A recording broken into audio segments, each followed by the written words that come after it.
Welcome to rheumatology master class module 2 का lecture 7 आज हम रिकॉर्ड करेंगे। और आज का लेक्चर बहुत अहम है, बहुत इम्पॉर्टेंट है। और आज का जो लेक्चर है वो हम डिस्कस करेंगे जैक इनहिबिटर्स को। मैं शुरू में ये बताना चाहता हूँ कि आज का जो लेक्चर है वो इतना इम्पॉर्टेंट क्यों है। पिछले जो है फ्यू ईयर्स में जैक इनहिबिटर्स जो हैं वो पूरी दुनिया में इस तेज़ी से जो है वो फेमस हुए हैं और इतने वाइडली यूज्ड होने लगे हैं कि इनके साथ जो है वो गलती का जो चांस है वो भी उसी रफ्तार से बढ़ा है। तो पाकिस्तान के हालात में जब मैं प्रिस्क्रिप्शंस देखता हूँ तो बहुत सी प्रिस्क्रिप्शंस ऐसी मिलती हैं जो अकॉर्डिंग टू गाइडलाइंस नहीं होती। और यहाँ पर मैं ये क्लियर जो है करना चाहता हूँ कि इसमें ये हरगिज़ ये वजह नहीं है कि कोई डॉक्टर जो है, कोई भी फिजिशियन किसी मरीज़ के साथ कोई बदनीयती रखता है, ऐसा हरगिज़ नहीं। बल्कि प्रॉब्लम ये है कि गाइडलाइंस हर फिजिशियन तक पहुँचती नहीं हैं और जो फिजिशियन उन तक रसाई भी रखते हैं, एक्सेस रखते हैं, वो हमेशा उनके साथ अपडेटेड नहीं रह पाते। तो ये एक्चुअल प्रॉब्लम है और यही वजह है कि मैंने जो है इस गैप को फिल करने के लिए ही ये क्लास स्टार्ट की थी। और आज का टॉपिक बहुत अहम है इस वजह से कि इस वक्त जो है एक स्पेशली रोमेटॉइड अर्थराइटिस के ट्रीटमेंट में जो है वो इनकलाब आ चुका है, इसमें कोई दूसरी राय ही नहीं है। तो हमने पिछले जो लेक्चर था उसमें हमने बायोलॉजिक्स को जो है उसको डीपली अंडरस्टैंड करने की कोशिश की थी। हमने टीएनएफ इनहिबिटर से लेकर रिटुक्सीमैब को जो है वो देखा था। लेकिन आज का लेक्चर जो है आरए ट्रीटमेंट का सबसे नया और सबसे ज़्यादा डिबेट होने वाला जो चैप्टर है उस पर मुश्तमिल है। तो जैक इनहिबिटर्स क्या हैं? जेनस काइनेज इनहिबिटर्स, जिन्हें हम जो है वो टारगेटेड सिंथेटिक डिमार्ड या टीएस डिमार्ड्स भी कहते हैं। तो ये आज हम इसको डिस्कस करेंगे। जैक इनहिबिटर्स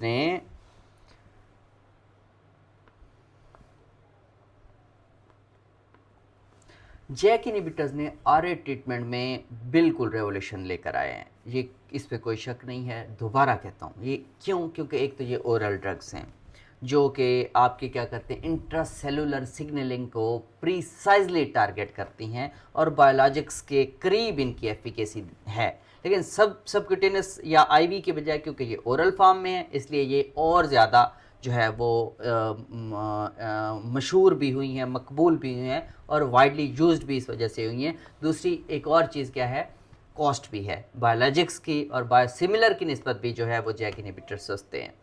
तो इस वजह से ये और जब इनके ट्रायल्स हुए हैं तो इनकी एफिकेसी बहुत अच्छी रही है, यही वजह है।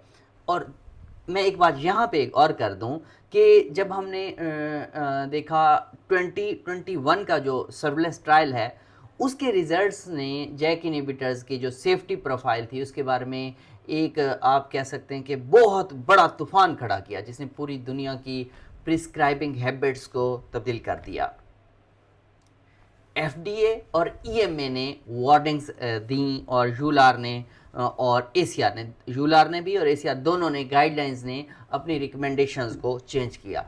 आज का जो लेक्चर है स्पेशली हम इन गाइडलाइंस को देखेंगे कि किस तरह से आप सेफली जैक इनहिबिटर्स को प्रिस्क्राइब कर सकते हैं जिससे आपके पेशेंट को फ़ायदा हो, लो डिजीज एक्टिविटी अचीव हो, रिमिशन अचीव हो, लेकिन कोई ऐसी मिस्टेक का जो चांस ना रहे जो एट द एंड आपका पेशेंट सफ़र करे। तो आज के लेक्चर में हमने जैक इनहिबिटर्स का मैकेनिज्म को समझना है, स्पेशली टोफासिटिनिब, बेरीसिटिनिब और वाडासिटिनिब को इंडिविजुअली हम कवर करेंगे और जो ओरल सर्वेलेंस ट्रायल है उसको जो है वो डिटेल में समझेंगे, जिसकी बुनियाद पर जो है आपकी जो गाइडलाइंस हैं वो अपडेट हुई। ठीक है, तो हमने ये जो है इस बारे में डिस्कशन करनी है कि जो यूलार और एसीआर की गाइडलाइंस है, अपडेटेड गाइडलाइंस के मुताबिक जैक इनहिबिटर्स देने कब हैं, कब नहीं देने, किस मरीज़ में ये सेफ़र है, किस मरीज़ में ये जो है वो आप इसमें कॉशियस आपको रहना चाहिए।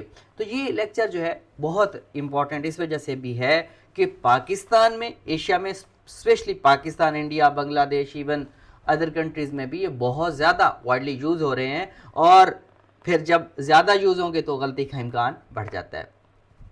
आज का जो लेक्चर है वो आपको मैं कहूँ कि रूमेटॉइड अर्थराइटिस की जो प्रैक्टिस है उसका सबसे जो आप कह सकते हैं क्लिनिकल रेलिवेंट टॉपिक है। ये आज हम जो है जैक इनहिबिटर्स को डिस्कस करेंगे वन बाय वन। हम जो है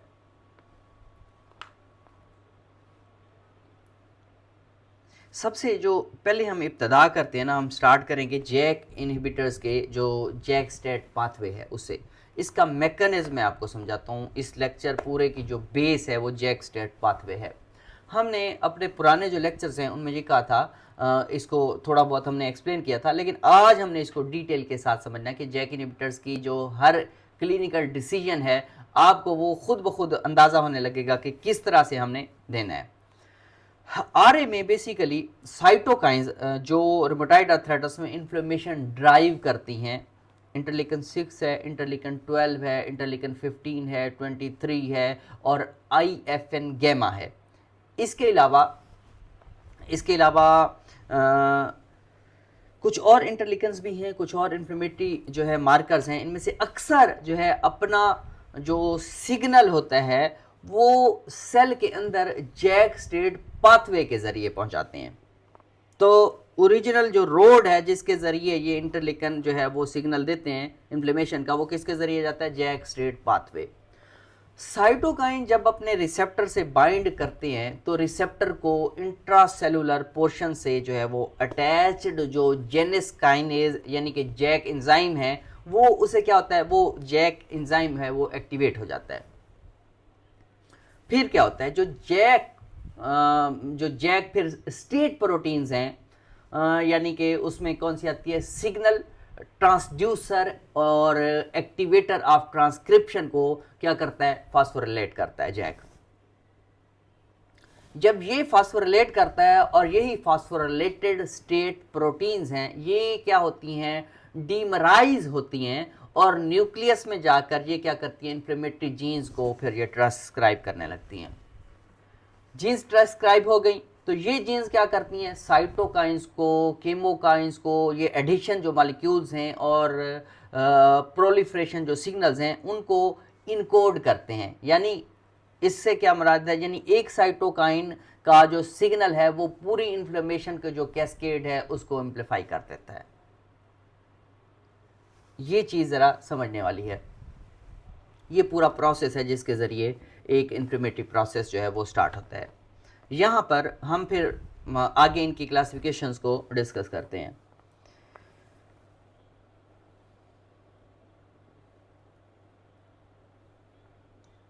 यहाँ पर जो जैक फैमिली है उसमें 4 मेंबर्स हैं। जैक 1 है, जैक 2 है, जैक 3 है और TYK2 कह सकते हैं या टाइप 2 भी कहते हैं। TYK2, जैक 1 2 3 टाइप 2 या TYK2 आप कुछ भी कह सकते हैं। यहाँ पर जो हर साइटोकाइन रिसेप्टर है एक स्पेसिफिक जैक पेयर को इस्तेमाल करता है। जैक 1 और जैक 2 इंटरलिकन 6 सिग्नलिंग में है, 1 और 2।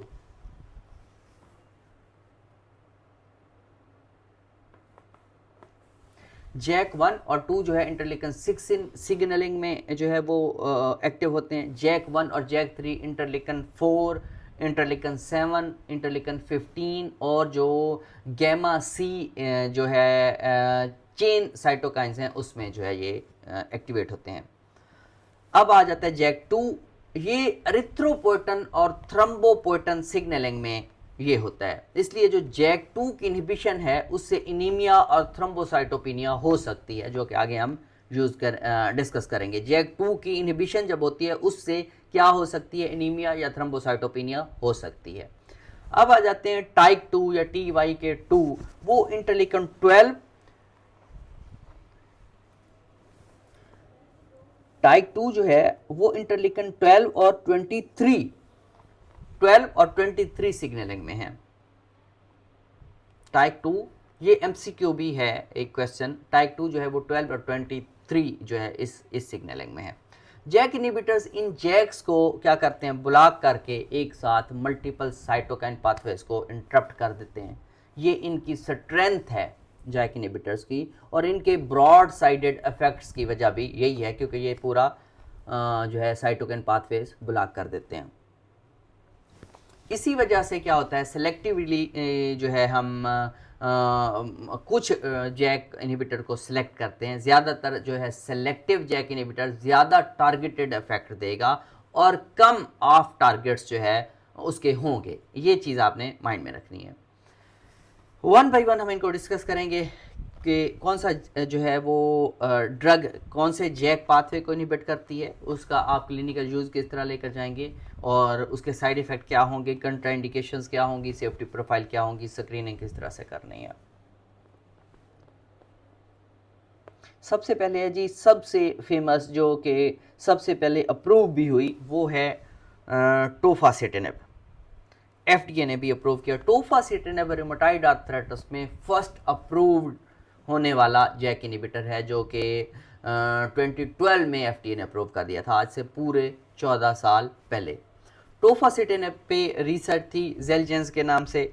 टोफासिटिनिब जो है वो जैक 1 और जैक 3 को प्रीडोमिनेंटली इनहिबिट करता है, जैक 1 और 2 को, लेकिन यहाँ पे बहुत इंपॉर्टेंट है कुछ जो है वो जैक 2 इनहिबिशन भी करता है। वैसे टोफासिटिनिब जैक 1 3 को इनहिबिट करता है, लेकिन कुछ हद तक जो है जैक 2 को भी इनहिबिट करता है। डोज की बात करें 5 mg जो है वो ट्वाइस डेली है, बीडी में होती है और स्टैंडर्ड डोज है यही, और 10 mg जो है वो आप कह सकते हैं 10 mg वंस डेली जो है वो आप इसको यूज़ कर सकते हैं, या एक्सटेंडेड रिलीज जो है वो भी आप यूज़ कर सकते हैं, ये भी आप वंस डेली। वैसे 5 mg बीडी या आप वंस अ डे आप 10 mg या 11 mg में भी जिलजेंस आती है। तो टोफासिटिनिब ओरल टैबलेट है, मैंने बताया कि वैसे जैक इनहिबिटर जितने भी हैं ये ओरल है। और रिवोल्यूशनरी ये क्यों था, इसी वजह से क्योंकि ये ओरल था, क्योंकि इससे पहले तमाम जो इफेक्टिव आ रहे ड्रग्स थी या तो इंजेक्शन थी या इन्फ्यूजन थी जो बायोलॉजिक्स थे। जो हमने ट्रायल की बात की, ओरल स्टैंडर्ड ट्रायल और ओरल कुछ और भी ट्रायल हुए हैं, ओरल स्टैंडर्ड ट्रायल और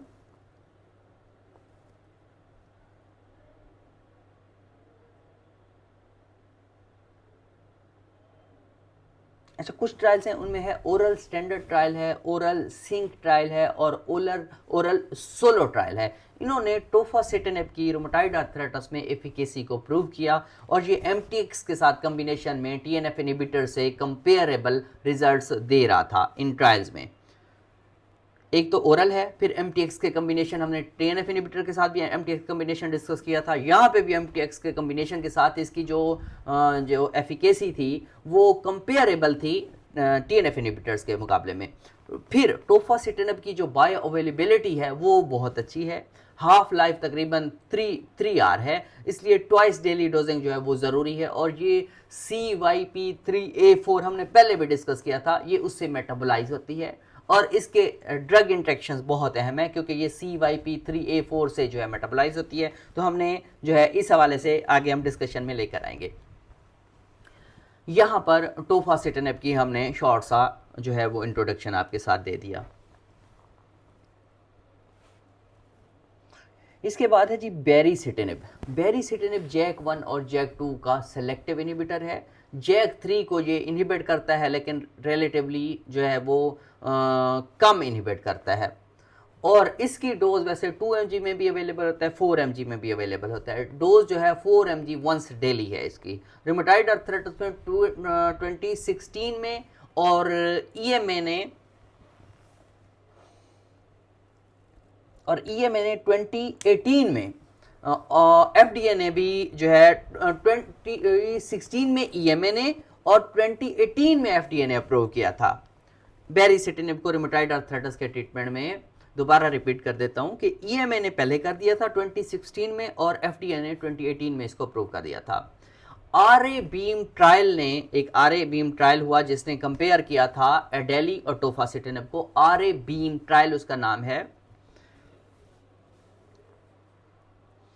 बीम ट्रायल ने एडेलीमुमेब और टोफासिटिनिब के साथ हेड टू हेड कंपैरिजन में बेरीसिटिनिब को सुपीरियर दिखाया, ये बहुत इंपॉर्टेंट है। और जो DAS28 है, डिजीज एक्टिविटी स्कोर जो है DAS28 पे हम CRP रिडक्शन में, ये एक इम्प्रेसिव रिजल्ट था क्योंकि बहुत कम ड्रग्स ने TNF इनहिबिटर्स को हेड टू हेड ट्रायल में बीट किया था। ये बहुत ज़्यादा इंपॉर्टेंट है। पाकिस्तान में बेरिसिटिनब फ्रीली अवेलेबल नहीं है, ऑन डिमांड जो है वो बेरिसिटिनब अवेलेबल है। और बेरिसिटिनब का जो है लुपस नेफ्राइटिस में भी ट्रायल्स हैं और बहुत अच्छा रोल है, क्योंकि बेलीमोमैब यहाँ पे पाकिस्तान में अवेलेबल नहीं थी। मेरे बहुत सारे पेशेंट्स हैं जिनमें मैंने बेरिसिटिनब को लुपस नेफ्राइटिस में स्टार्ट कराया और एक्स्ट्राऑर्डिनरी रिजल्ट्स मिले। और यहाँ पे मैंने आपको बताया कि बेरिसिटिनब ने जो है एडेली को भी हेड टू हेड ट्रायल में बीट किया। इसके अलावा हमने बात की थी जैसे टोसिलीजुमाब भी कोविड 19 में जो है साइटोकाइन स्टॉर्म में यूज़ हुई थी, तो बेरिसिटिनब को भी कोविड 19 में जो है वो यूज़ किया गया था साइटोकाइन स्टॉर्म में, जो इसकी ब्रॉड एंटी इन्फ्लेमेटरी पोटेंशियल का जो है वो आप कह सकते हैं प्रूवन जो है ये इफेक्ट दिखाती है कि इसने साइटोकाइन स्टॉर्म को भी कंट्रोल किया था। बेरिसिटिनब जो है इसके लिए जो है जो मैं अभी जिक्र कर रहा था एलन में, इसका जो डाटा है वो अभी इस पर ट्रायल्स चल रहे हैं। और इस हवाले से जो इसको हम डिटेल में नहीं डिस्कस करते हैं, जब हम एसएलई में जाएंगे तो बेरिसिटिनब का जो रोल है उस पर हम डिस्कस करेंगे। और आपको जो है अब देखें अक्सर औकात एलन में ये होता है हम रिटुक्सीमैब दे रहे होते हैं जो कि अप्रूव्ड नहीं है एलन में, लेकिन हम जो है वो ट्रायल बेस पे दे रहे होते हैं। लेकिन बेरिसिटिनब ने बहुत अच्छा रिजल्ट दिया, फिर इसकी कॉस्ट जो है वो मैनेजेबल है, तो इस वजह से मेरे आलमोस्ट जो है वो 24 या 25 पेशेंट्स हैं जो एलएन में बेरिसिटिनब 4 mgOD ले रहे हैं। तो अच्छा जैक 2 बेरिसिटिनब की एक और चीज़ मैं यहीं पे आपको ऐड करूं कि जो जैक 2 इनहिबिशन है उसकी वजह से जो बेरिसिटिनब है इसे एनीमिया और थ्रोम्बोसाइटोपिनिया थ्रोम्बोसाइटोसिस हो सकती है, ये आपने माइंड में रखना है। और जब हम स्क्रीनिंग की बात करेंगे तो इस पे हम मज़ीद क्लियरली डिस्कशन करेंगे। बेरिसिटिनब में क्या हो सकता है, एनीमिया भी हो सकता है क्योंकि जैक 2 को इनहिबिट करती है, और थ्रोम्बोसाइटोसिस भी हो सकती है। हाफ लाइफ हमने टोफा की बात की 3 आवर है, लेकिन इसकी थोड़ी जो है वो उससे ज़्यादा है, 12 आवर है, जो कि वंस डेली डोजिंग को जस्टिफाई करती है, इसलिए इसकी हाफ लाइफ 12 आवर है। ठीक है, तो ये चीज़ें बेरिसिटिनब तक हो गई।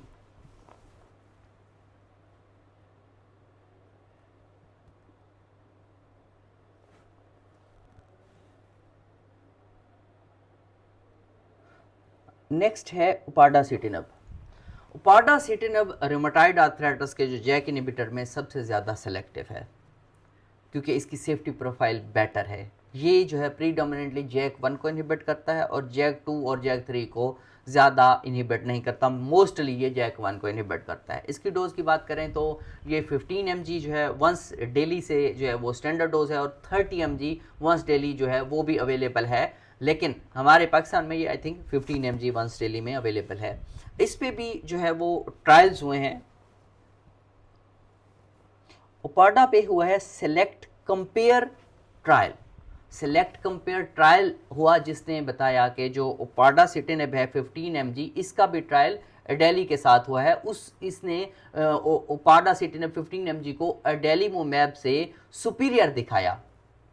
और ACR50 और जो रिमिशन रेट्स हैं उनमें जो MTX बैकग्राउंड के साथ हम अगर जिक्र करें तो ये भी एक लैंडमार्क रिजल्ट है कि इसने भी ट्रायल में दिल्ली से, मैंने टोफा का भी जिक्र किया, मैंने बैरी का भी जिक्र किया, उपाडा ने भी जो है वो क्या किया, बेलीमोमैब से इसको सुपीरियर दिखाया। तो इस हवाले से ये आप माइंड में रख सकते हैं। इन पे और भी कुछ ट्रायल्स हुए हैं, मैं वो भी आपके साथ जो है वो शेयर कर देता हूँ।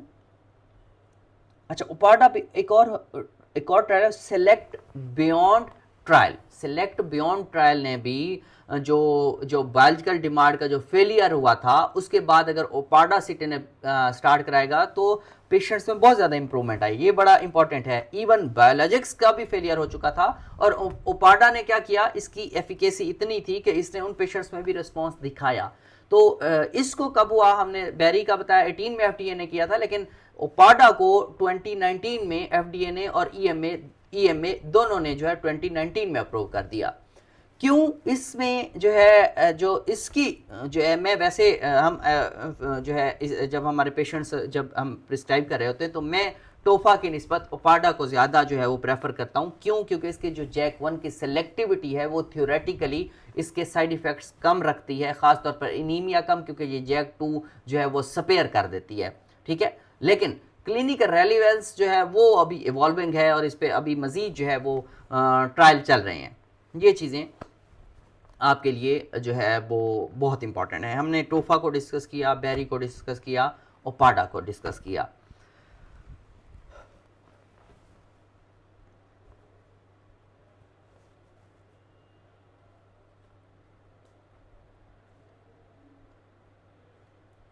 अच्छा, यहाँ पे जो मैंने शुरू में बात की, एक बहुत जो है इम्पॉर्टेंट आपने कॉन्सेप्ट को समझना है, वो ओरल सर्विलेंस ट्रायल का है। ओरल सर्विलेंस ट्रायल को हम जो है वो डिस्कस कर, ओरल सर्विलेंस ट्रायल, ये ट्रायल इतना इंपॉर्टेंट है कि यहाँ पर आपको इसको समझना बेहद ज़रूरी है अगर आप जैक इनहिबिटर्स को जो है वो डिटेल से समझना चाहते हैं।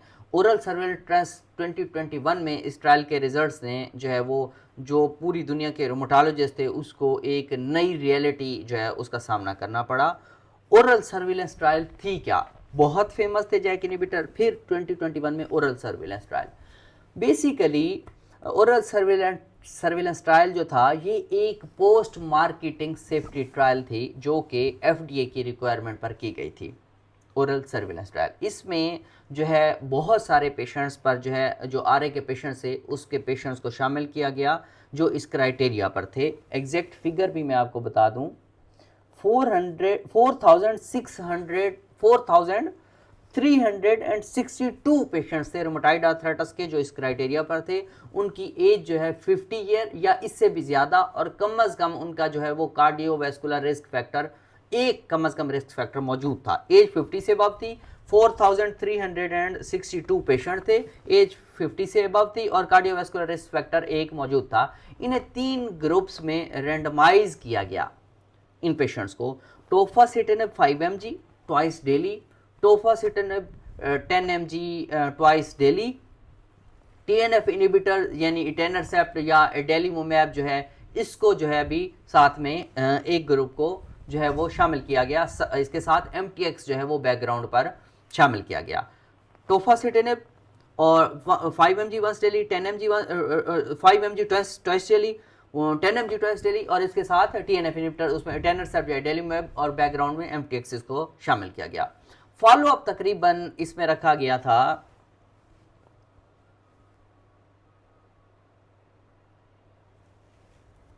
4 ईयर का फॉलोअप था,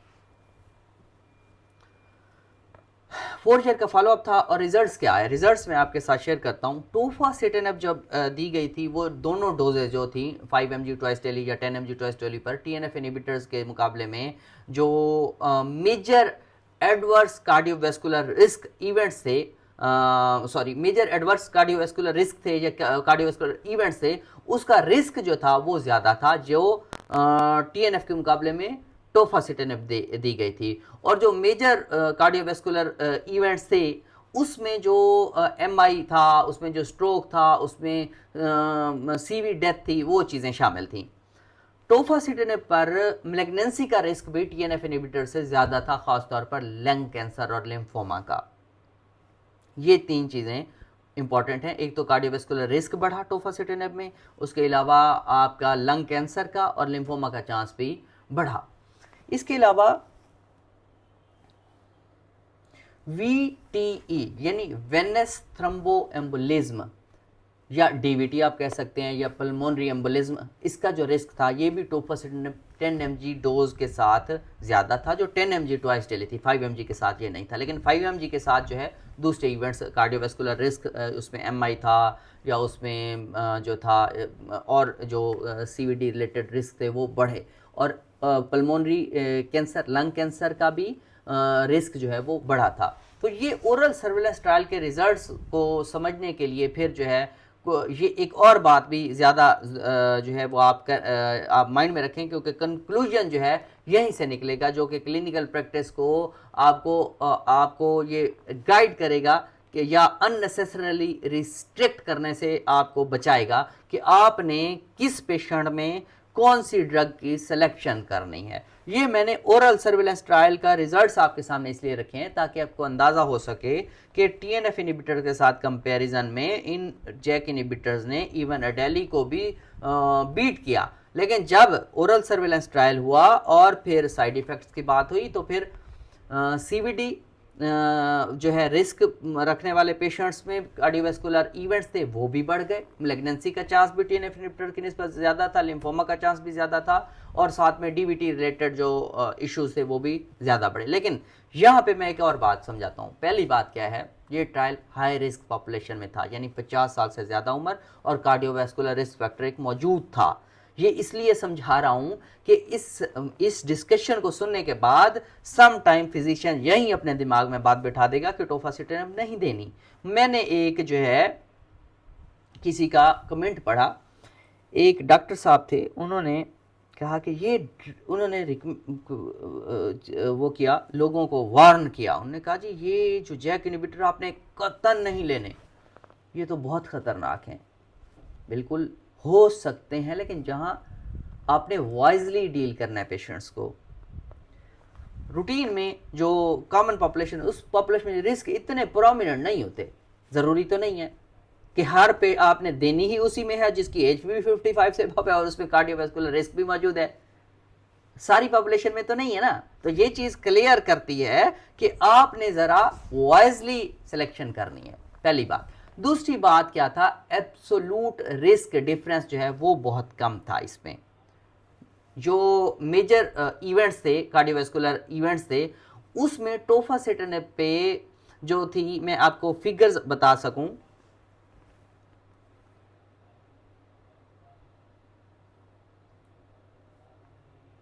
जो टोफासिटेनेब पर मेजर एडवर्स कार्डियोवैस्कुलर इवेंट्स थे वो टोफासिटेनेब पर 3.4% और टीएनएफ इनहिबिटर्स पर 2.5% थी। यानी कि एब्सोल्यूट डिफरेंस जो है वो 0.9% बन रहा है और ओवर 4 ईयर्स बन रहा है। ये बहुत इंपॉर्टेंट है। यानी अब इस चीज़ को अगर माइंड में रखें तो फिर जो रिलेटिव रिस्क है, यानी कि आप कह सकते हैं कि हैज़र्ड रेशो जिसे हम कह सकते हैं, वो तकरीबन 1.3 था, जो कि स्टैटिस्टिकली तो सिग्निफिकेंट है, लेकिन एब्सोल्यूट टर्म्स में जो है आप देखें तो फिर ये मॉडेस्ट है। इस चीज़ को आपने माइंड में रखना है। एक ये डिफरेंस हो गया, एक हमने पॉपुलेशन की बात कर ली, ये दो क्लियर बातें हो गई। तीसरी बात यहाँ पे एक और इंपॉर्टेंट है, ये है क्लास इफेक्ट। क्लास इफेक्ट यानी कि टोफासिटेनेब स्पेसिफिक तो नहीं है, ठीक है। बेरीसिटेनेब और बार्डासिटेनेब के लिए similar long term safety trials जो हुए हैं, उस पे अगर देखें तो ज़रूरी नहीं कि यही रिजल्ट्स हैं। और कोई देखा जाए बेरीसिटेनेब और बार्डा पे इतने लॉन्ग टर्म सेफ्टी ट्रायल जैसे वहाँ पे 4 ईयर हुए हैं, तो यहाँ पे मौजूद नहीं है। लेकिन रेगुलेटरी जो डिफरेंट ट्रायल्स हैं या रेगुलेटरी जो एजेंसीज हैं, उनने प्रिकॉशनरी जो है मैयर्स बताए हैं, उसके तौर पर पूरी जैक इनहिबिटर क्लास पर वार्निंग्स लगा दी गई। कंपैरिजन अगर किया जाए कि कंपेयर किया गया इस ट्रायल में टोफासिटेनेब को, इसमें ना बैरी को किया गया और स्पेशली जो है वो उसको नहीं किया गया, पार्डा को नहीं किया, और इवन फिल्गोटाइनेब को तो अब डिस्कस ही बाद में करेंगे। तो इस ट्रायल की बुनियाद पे पूरी जैक इनहिबिटर्स जो है उस पर वार्निंग लगा दी गई। ये चीज़ आपने माइंड में रखनी है। एक और बात कि जो कंपैरिजन था वो टीएनएफ इनहिबिटर से था, जो कि रिलेटिवली कार्डियोवैस्कुलर सेफ ड्रग्स हैं। अगर कंपैरिजन जो है वो प्लेसिबो से होती तो पिक्चर में भी डिफरेंट हो सकती थी। ये भी बात एक बहुत इंपॉर्टेंट है। इसी तरह अगर हम जो वीटी रिस्क है उसका जो बड़ा कंसर्न टोफासिटेनेब 10 mg डोज था, 10 mg डोज था, उस पर हम 5 mg पर कम डोज स्टार्ट कर दें तो शायद वीटी रिस्क कम हो जाएगा। तो इन शॉर्ट जो ओरल सर्विलेंस ट्रायल के बाद जो रेगुलेटरी रिस्पांस आना था, उसके मुकाबले में एफडीए ने जैक इनहिबिटर्स के लिए आप कह सकते हैं बॉक्स्ड वार्निंग्स को अपडेट कर दिया, जिसमें ये शामिल है कि सीरियस इन्फेक्शंस का risk, major adverse cardiovascular events का रिस्क, मैलिग्नेंसी का रिस्क और थ्रोम्बोसाइटोसिस का रिस्क मौजूद है। ये एफडीए ने कहा कि जो जैक इनहिबिटर्स हैं वो टीएनएफ इनहिबिटर्स के इनएडिक्वेट रिस्पांस या आप कह सकते हैं इंटॉलरेंस के बाद यूज करें। क्यों? क्योंकि हमने बताया है कि इवन टीएनएफ इनहिबिटर का बायोलॉजिकल डमार्ड्स के फेलियर के बाद भी उपाडा ने बहुत अच्छा रिस्पांस दिया, लेकिन उस पर वार्निंग्स इस वजह से लग गई क्योंकि हमने ओरल सर्विलेंस ट्रायल को बड़ी डिटेल से डिस्कस किया है। प्रॉब्लम, हम अगर इसको वाइजली यूज़ करें तो ये जो है एडवर्स इवेंट्स और ये जो रिस्क हैं उनको कंट्रोल किया जा सकता है। इसी तरह फिर क्या किया, जब एफडीए ने कर दिया तो ईएमए ने भी सिमिलर रिस्ट्रिक्शंस लगाई। पाकिस्तान में जब इन ड्रग्स के ऊपर जो रेगुलेटिंग अथॉरिटी है ड्रैप ने, उसने भी इतनी स्पेसिफिक गाइडेंस नहीं दी, लेकिन इंटरनेशनल जो गाइडलाइंस हैं वो फॉलो करना जो है वो मेरे नज़दीक बेस्ट प्रैक्टिस है। इस चीज़ को आपने माइंड में रखना है। अच्छा, यहाँ पर ओरल सर्विलेंस ट्रायल को हमने समझा। इसी तरह अगर हम मज़ीद इन चीज़ों को डिस्कस करते जाएं तो फिर तो यूलार और एसीआर की जो आरए मैनेजमेंट रिकमेंडेशंस हैं उन्होंने भी ओरल सर्विलेंस ट्रायल को किस तरह से एड्रेस किया, हम उसको जो है अभी डिस्कस करते हैं। क्योंकि मैंने आपको बताया कि आप कभी भी जो है अपनी जो आपका इंडिविजुअली जो आपके सामने पेशेंट मौजूद है, आप वाइजली सेलेक्ट करेंगे कि कौन सी ड्रग किस पेशेंट में जो है वो यूज़फुल हो सकती है। यूलार ने क्या कहा, यूलार की रिकमेंडेशन ये कहती हैं कि जो जैक इनहिबिटर्स हैं वो वैलिड ट्रीटमेंट ऑप्शन है कन्वेंशनल सिंथेटिक डमार्स के फेलियर्स के बाद, लेकिन रिस्क फैक्टर को आप कंसीडर करें। अब ये बात आपको क्लियर करेंगी, ये मेरा कोई पॉइंट ऑफ व्यू नहीं है, ये यूलार का है कि आप उनको कंसीडर कर सकते हैं, लेकिन रिस्क फैक्टर्स को आप कंसीडर करें। ख़ास तौर पर जो है वो यूलार ने कहा कि जो रिस्क फैक्टर्स हैं उन मरीज़ों में जैक इनहिबिटर से एहतियात करें या आप अवॉइड कर सकते हैं। कौन से, जिसमें बहुत इंपॉर्टेंट है एज। हमारा ओरल सर्विलेंस ट्रायल था अबव 50 ईयर ऑफ, आप 65 ईयर ऑफ एज या इससे ज़्यादा है, या कोई कार्डियोवैस्कुलर डिजीज़ की हिस्ट्री है, या हाई कार्डियोवैस्कुलर रिस्क है, या हिस्ट्री ऑफ मैलिग्नेंसी ऑलरेडी है, या कोई ऑलरेडी कोई करंट मैलिग्नेंसी चल रही है, या कोई पेशेंट में स्मोकिंग की सवेयर जो है वो हिस्ट्री है, या कोई करंट स्मोकर है, या उसमें कोई वीटीई की हिस्ट्री है, या उसमें कोई long term high dose corticosteroid का यूज़ है, तो भी, लेकिन हाई डोज कार्टिकोस्टेरॉइड का यूज़ है तो आप उसके स्टेरॉइड स्पेयर करवाने के लिए एक वाइजली कोई आप जैक इनहिबिटर को सिलेक्ट कर सकते हैं। अगर आप इन रिस्क फैक्टर में से कोई नहीं है तो आप जैक इनहिबिटर्स जो है वो बायोलॉजिक डमार्ड्स के बराबर एक्सेप्टेबल ऑप्शन के तौर पर यूज़ कर सकते हैं। आज ज़रूरी नहीं है कि मेरा पेशेंट है वो अफोर्ड नहीं कर सकता बायोलॉजिक्स को, वो हर महीने के 60,000 के इंजेक्शन नहीं लगवा सकता, तो मैं उसको 8,000 10,000 में उसको पार्टा स्टार्ट क्यों ना कराऊँ। उसमें कोई रिस्क फैक्टर मौजूद नहीं है, उसकी एज 50 से भी नीचे है या 55 है, पाडा मैं उसको सेफली यूज़ करवा सकता हूँ। उसमें कोई स्मोकिंग की हिस्ट्री नहीं है, उसकी वो पेशेंट ओबीज नहीं है, उसमें कोई कार्डियोवैस्कुलर रिस्क नहीं है, उसको कोई मैलिग्नेंसी नहीं है, कोई इन्फेक्शंस की हिस्ट्री नहीं है, तो मैं उसके स्टेरॉइड पे मैं उसको तो नहीं छोड़ सकता। मैं उसको ये तो नहीं कह सकता कि पहले आप टीएनएफ इनहिबिटर यूज़ करोगे, आपका टीएनएफ इनहिबिटर का फेलियर होगा तो मैं पाडा स्टार्ट कराऊंगा। फिर ऐसा नहीं है, आप एक्सेप्टेबल ऑप्शन के तौर पर आप जैक इनहिबिटर को चूज़ कर सकते हैं। इसी तरह यूलार के साथ साथ एसीआर की भी यही गाइडलाइंस हैं। उन्होंने कहा कि जो एफडीए वार्निंग्स हैं उनके साथ आप टीएनएफ इनहिबिटर्स को प्रेफर करें जब कोई और कंट्राइंडिकेशन नहीं है। लेकिन अगर आप देखते हैं कि जो वार्निंग्स एफडीए ने दी हैं वो उनमें से कोई वार्निंग मौजूद नहीं है तो आप फिर जैक इनहिबिटर्स को आप चूज़ कर सकते हैं। तो इस पर मज़ीद जो है डाटा जो है वो ट्रायल्स चल रहे हैं, मज़ीद डाटा आ रहा है, और जो ही ये डाटा मज़ीद क्योंकि पूरी दुनिया में इस वक्त जैक इनहिबिटर्स वाइडली यूज़ हो रहे हैं, और जो ये डाटा हमारे सामने आता जाएगा तो फिर सेफ्टी प्रोफाइल मज़ीद क्लियर होती जाएगी। यहाँ पर यूलार की एक और अपडेटेड गाइडेंस डॉक्यूमेंट है वो आपके साथ शेयर करता हूँ। उसमें आपको मज़ीद इस हवाले से सिलेक्शन ऑफ ड्रग के हवाले से एक चीज़ बहुत क्लियर होगी।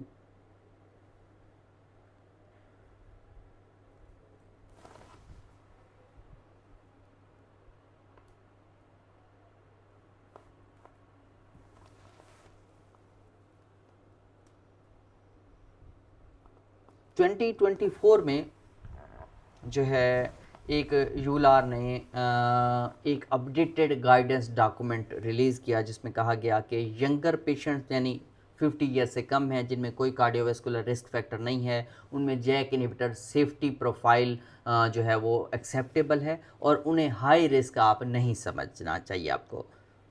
यानी कि अगर पेशेंट की एज 50 ईयर से कम है, उसमें कोई कार्डियोवैस्कुलर रिस्क नहीं है, तो आप जैक इनहिबिटर को जो है वो आप यूज़ कर सकते हैं। उपाडासिटिनिब के लिए लॉन्ग टर्म रजिस्ट्री डाटा जो है वो अभी उस पे काम हो रहा है, और इब्तदाई जो डाटा था वो रीएश्योरिंग है, और यंग लो रिस्क फैक्टर के जो पेशेंट्स हैं उनमें उपाडा को आप बहुत ही सेफली यूज़ कर सकते हैं, और बाकी जैक इनहिबिटर्स को भी आप यूज़ कर सकते हैं, लेकिन आपने एफडीए की वार्निंग्स को जो है वो हर हाल में सामने रखना है। यहाँ पे एक और चीज़ है, वो है कि आप अपडेटेड लिटरेचर आपको पढ़ते रहना चाहिए, क्योंकि गाइडलाइंस बहुत जल्दी तब्दील भी होती हैं। कुछ ट्रायल्स आ रहे होते हैं, उन स्टडीज़ की बुनियाद पे अगर आपकी जो गाइडलाइंस हैं आपने 2021 में पढ़ी और अब 2026 है, तो ज़रूरी नहीं है कि जो बात 2021 में कही गई थी वो 2026 में भी एज इट इज़ होगी। तो जो आपका अपडेटेड लिटरेचर है बहुत इंपॉर्टेंट है। तो यहाँ तक हमारा ओरल सर्विलेंस ट्रायल था, जिसको हमने आपको समझाने की कोशिश की, ताकि मैं सिर्फ ये नहीं चाहता कि मैं आपके सामने एक तस्वीर का जो रुख है वो रखूं, आपके सामने दोनों चीज़ें हैं, और फिर आप एज आ जो, क्योंकि एज आ फिजिशियन आपका ये रिस्पॉन्सिबिलिटी है कि आप अपने पेशेंट के लिए कौन सी ड्रग सेलेक्ट कर रहे हैं, क्या उसको इस ड्रग की वजह से कोई लॉन्ग टर्म साइड इफ़ेक्ट्स तो नहीं आएंगे। नेक्स्ट हमने साइड इफ़ेक्ट्स को ही डिस्कस करना है।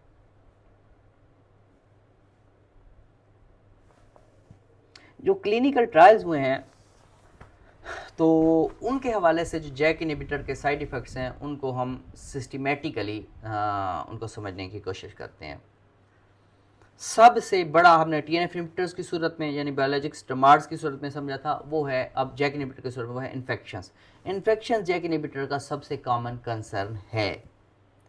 सबसे इम्पॉर्टेंट है हर्पीज जोस्टर यानी कि शिंगल्स। जैक इनहिबिटर्स का एक डिस्टिंक्टिव साइड इफेक्ट है ये शिंगल्स, जो कि टीएनएफ इनहिबिटर से ज़्यादा कॉमन है, और इसके इंसिडेंस तकरीबन शिंगल्स की जो इंसिडेंस है वो 3 to 4% है।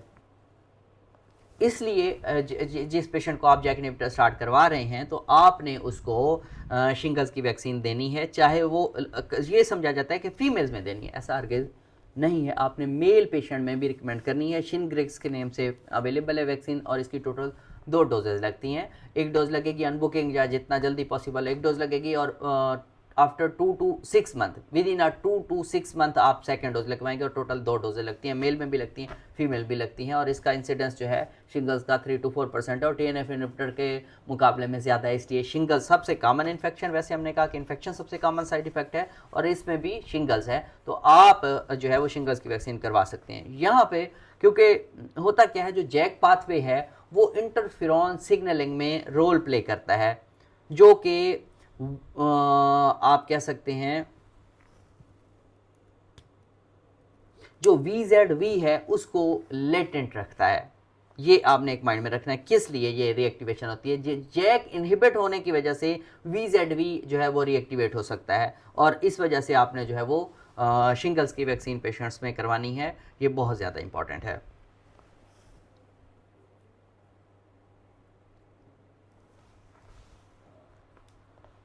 अच्छा, ये वैक्सीन है जैक इनहिबिटर्स आपने शुरू करने से पहले जो है वो शिनग्रिक्स जो है वो रिकॉम्बिनेंट सबक्यूटेनियस सब यूनिट जो है वो IM आप दिलवा सकते हैं। ये लाइव वैक्सीन नहीं है, ये भी आपने माइंड में रखना है, और ये इसलिए अमीनो कम्प्रोमाइज पेशेंट में आप दे सकते हैं। जो शिनग्रिक्स है लाइव वैक्सीन नहीं है, इसको आप पहले भी दे सकते हैं और दरमियान में भी आप दे सकते हैं। और पाकिस्तान में भी जो है वो शिनग्रिक्स अभी वाइडली अवेलेबल नहीं है, लेकिन महंगी भी है, क्योंकि आई थिंक इसकी 35,000 की जो है वो एक डोज़ बनती है, और टोटल 2 डोजेज देनी होती हैं, जो कि 70,000 में जा पड़ती हैं। पेशेंट के लिए अफोर्डेबिलिटी का इशू है, लेकिन फिर भी जो है वो आपने रिकमेंड करनी है, ताकि अगर पेशेंट में जो है वो शिंगल्स रिएक्टिवेशन होती है तो पेशेंट जो बाद में उसके लिए ट्रबल बनेगी, वो बेहतर है वो वैक्सीन लगवा ले। और अगर फिर एक और ये है कि आपने हमेशा किसी भी पेशेंट को आपने ड्रग के साइड इफ़ेक्ट्स के बारे में एजुकेट करना होता है, ये बड़ा इंपॉर्टेंट है। अगर जूस्टर वैक्सीन जो है वो नहीं मिल रही या पेशेंट अफोर्ड नहीं कर सकते, तो मरीज़ को आपने जूस्टर की जो सिम्टम्स हैं उसके बारे में तो एजुकेट करें, लेकिन ये नहीं होता कि किसी भी पेनफुल रैश है, रैश बना और सवेयर किस्म का पेन है, उस पर आपने फौरी तौर पर एंटीवायरल जो है एसिक्लोविर या आप कह सकते हैं वेलासिक्लोविर जो है वो आप शुरू कर सकते हैं। ये सबसे इम्पॉर्टेंट है इन्फेक्शन में, ये चीज़ है।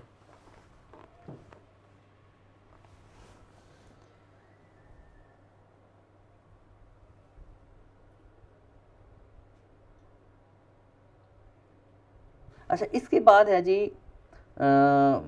शिंगल्स के बाद है टीबी। टीबी बहुत इंपॉर्टेंट है क्योंकि पाकिस्तान में इसका बर्डन बहुत है। टीबी रिएक्टिवेशन पे मैं बहुत बार डिस्कशन करता रहता हूँ हर लेक्चर में। टीबी रिएक्टिवेशन जैक इनहिबिटर से हो सकती है, बिल्कुल हो सकती है। टीएनएफ इनहिबिटर से इसका रिस्क कम है लेकिन रिस्क ज़ीरो नहीं है। टीएनएफ इनहिबिटर पर टीबी रिएक्टिवेशन ज़्यादा है लेकिन जैक इनहिबिटर पर टीबी रिएक्टिवेशन है लेकिन बहुत ज़्यादा नहीं है, इसीलिए स्क्रीनिंग मैंडेटरी है। आप क्या कर सकते हैं, अपर रेस्पिरेटरी इन्फेक्शंस है, यूटीआई है, नमूनिया है, उनसे भी ज़्यादा उन पे भी आप पेशेंट को एजुकेट कर सकते हैं, ये इन्फेक्शन भी हो सकते हैं। और टीबी के लिए मैं दोबारा आपको बता दूं कि जब भी पेशेंट को आप जैक इनहिबिटर स्टार्ट करें उसका आईग्रा जो है वो आप करवा सकते हैं। और अगर आईग्रा पॉजिटिव आता है तो लेटेंट टीबी का ट्रीटमेंट आप 3 मंथ्स के लिए दे सकते हैं। 3HP रिजीम है, 12 डोजेज हैं, वीकली डोज दी जाती है। वो 3 मंथ्स के लिए वो पेशेंट के लिए कॉम्प्लेंस अच्छा रहता है, ले सकता है आसानी से, पेशेंट को मुश्किल नहीं होती। डेली डोज की निस्बत वो जो है वो डोज जो है 3HP रिजीम 12 डोज जो है वो ज़्यादा सेफ़र है। तो ये इन्फेक्शंस आप इस हवाले से आपने माइंड में रखने हैं। ये इन्फेक्शंस हैं जिसके बारे में आप एजुकेट भी कर सकते हैं और इनको माइंड में रखते हुए आपने अपना डिसीजन लेना है।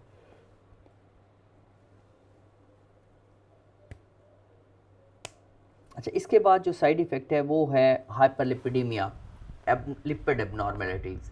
जैक इनहिबिटर्स में लिपिड एबनॉर्मेलिटीज़ बहुत ज़्यादा कॉमन है। इन्फेक्शन से भी मैं कहता हूँ कि लिपिड एबनॉर्मेलिटीज़ ज़्यादा कॉमन है। टोटल कोलेस्ट्रॉल को देखना है, एलडीएल एचडीएल ये जो है डी-अरेंज हो सकते हैं और ट्रीटमेंट के शुरू के हफ्तों में। ये किस लिए होता है, इंटरलिकन 6 इनहिबिशन जैसा एक इफेक्ट है, क्योंकि जो जैक इनहिबिटर्स हैं ये इंटरलिकन 6 सिग्नलिंग को भी जो है वो आप कह सकते हैं कि डाउन स्ट्रीम ब्लॉक करते हैं।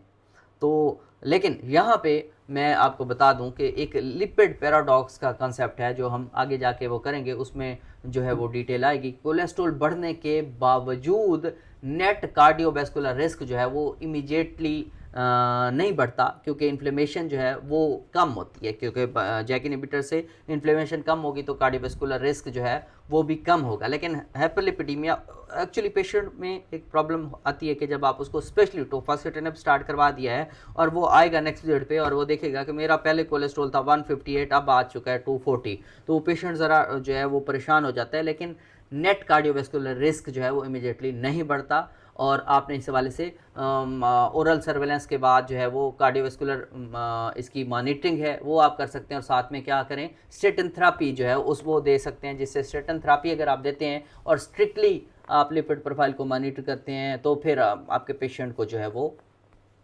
कोई प्रॉब्लम नहीं होगा। इस हवाले से ऐसा पेशेंट में जिसमें कोई फैमिली हिस्ट्री है तो उसमें स्पेशलाइज्ड हार्ट प्रोफाइल आप करवा सकते हैं, जिसमें आप एपोलिपोप्रोटीन्स को देख सकते हैं कि इस पेशेंट में अगर कार्डिक रिस्क है तो फिर आप उसमें जो है वो जैक इनहिबिटर स्पेशली उसमें टोफासिटिनेब स्टार्ट ना करवाएं। बेसिकली बुकिंग पे ही जो बेस लाइन पे ही आप जो है लिपिड पैनल करवाएं, फिर हर 3 से 6 महीने बाद आप टारगेट रखें और जो स्टेटन स्टार्ट कर सकते हैं अगर एलडीएल बढ़ रहे हो। तो ये चीज़ें लिपिड प्रोफाइल के हवाले से।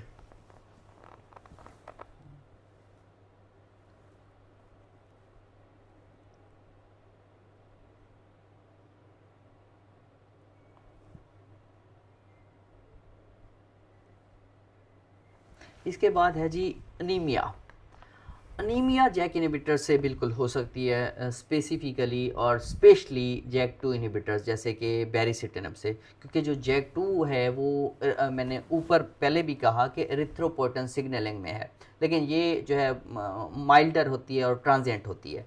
तो टोफासिटिनेब और ओपार्डासिटिनेब से एनीमिया हो सकती है लेकिन बैरिसिटिनेब की निस्बत कम होती है। टोफासिटिनेब में ज़्यादा हो सकती है, ओपार्डा में बहुत कम रिस्क रहता है, लेकिन बैरिसिटिनेब से एनीमिया हो सकती है। इसीलिए आप क्या कर सकते हैं, सीबीसी को आप मॉनिटर कर सकते हैं। इसके अलावा जो है एक और प्रॉब्लम क्या हो सकता है, हमने बताया कि थ्रोम्बोसाइटोसिस भी हो सकती है और न्यूट्रोपिनिया हो सकता है। न्यूट्रोपिनिया, अगर न्यूट्रोपिनिया का क्राइटेरिया है, अगर न्यूट्रोपिनिया हो रहा है और अगर एएनसी जो है वो 1000 से कम है तो डोज आप रिड्यूस करें, और 500 से कम है तो आप उसको ड्रग को होल्ड कर सकते हैं। दोबारा रिपीट कर देता हूँ, न्यूट्रोपिनिया हो सकता है, ये बहुत इंपॉर्टेंट है। और आप कह सकते हैं कि ये क्लिनिकल पॉइंट ऑफ व्यू से भी और एग्जामिनेशन पॉइंट ऑफ व्यू से, अगर न्यूट्रोपिनिया पेशेंट में हुआ, एएनसी 1000 से कम है तो डोज को रिड्यूस कर दें। 5 mg बीडी है, टोफा या कुछ भी है तो उसको डोज को रिड्यूस करें, और अगर 500 से भी एएनसी कम है तो फिर आपने होल्ड कर लेना।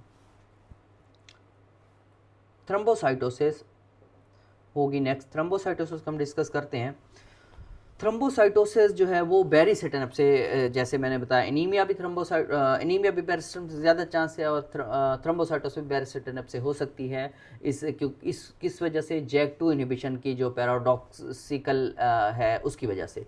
और इसमें फिर आपने क्या करना है, जैसे हमने बताया कि वहाँ पे आप सीबीसी देखते रहेंगे, सीबीसी में यहाँ पे प्लेटलेट काउंट जो है वो आप मॉनिटर कर सकते हैं। ये एक चीज़ इंपॉर्टेंट है। इसके अलावा अगर हम मज़ीद जो साइड इफ़ेक्ट्स की बात करें तो उनमें VTE है, VTE यानी DVT, और पल्मोनरी एम्बोलिज्म का रिस्क जो है वो ओरल सर्वेलेंस में क्योंकि दिखाया गया है स्पेशली टोफासिटेनेब 10 mg पर, तो इसीलिए जो है VTE की हिस्ट्री वाले भी जो पेशेंट्स हैं उनमें जैक इनहिबिटर्स आपने अवॉइड करना है या एक्सट्रीम कॉशन रखना है। तो ये चीज़ें हैं। और इसके अलावा आपने ऐसा पेशेंट जिसको ऑलरेडी कोई इस्कीमिक हार्ट डिजीज़ है तो उसमें भी आपने चूज़ नहीं करना है या उसकी हिस्ट्री ले लेनी है। इसके बाद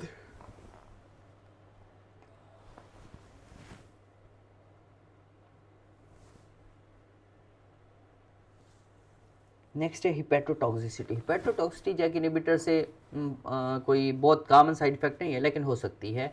LFTs जो है वो आपने मॉनिटर करने हैं। इसके अलावा अगर हम फिर और साइड इफ़ेक्ट्स छोटे मोटे ये साइड इफ़ेक्ट्स हैं, नोज़िया हो सकता है, डायरिया इससे हो सकता है, और ये साइड इफ़ेक्ट्स हैं जैक इनहिबिटर के हवाले से।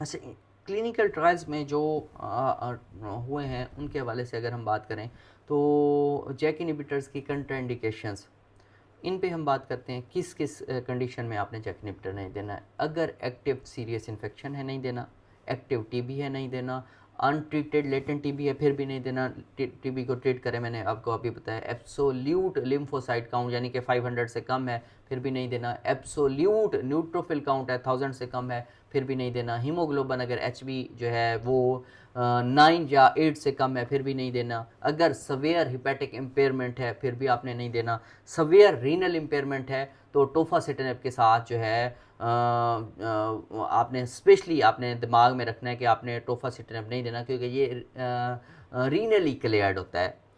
अच्छा, ओपाडासिटेनेब आप दे सकते हैं अगर रीनल इम्पेयरमेंट है, अगर EGFR इवन लेस देन 30 भी है फिर भी आप ओपाडा दे सकते हैं। ओपाडा के वाले से बड़ा इंपॉर्टेंट पॉइंट है। अच्छा, इसके अलावा प्रेगनेंसी में भी नहीं देना, ब्रेस्ट फीडिंग में भी नहीं देना, ये चीज़ें कॉन्ट्राइंडिकेशंस हैं।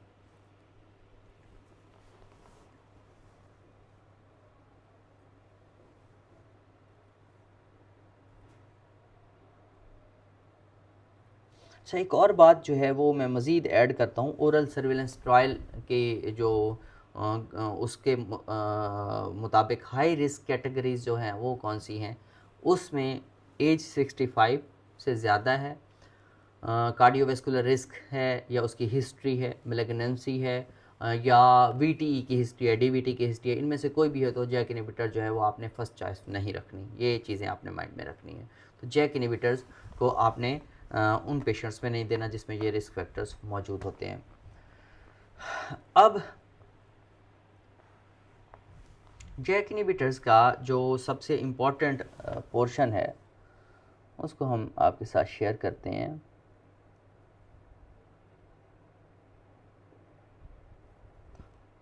अच्छा, इस पे तवज्जो नहीं दी जाती, वो है जैक इनहिबिटर्स का ड्रग इंट्रैक्शन।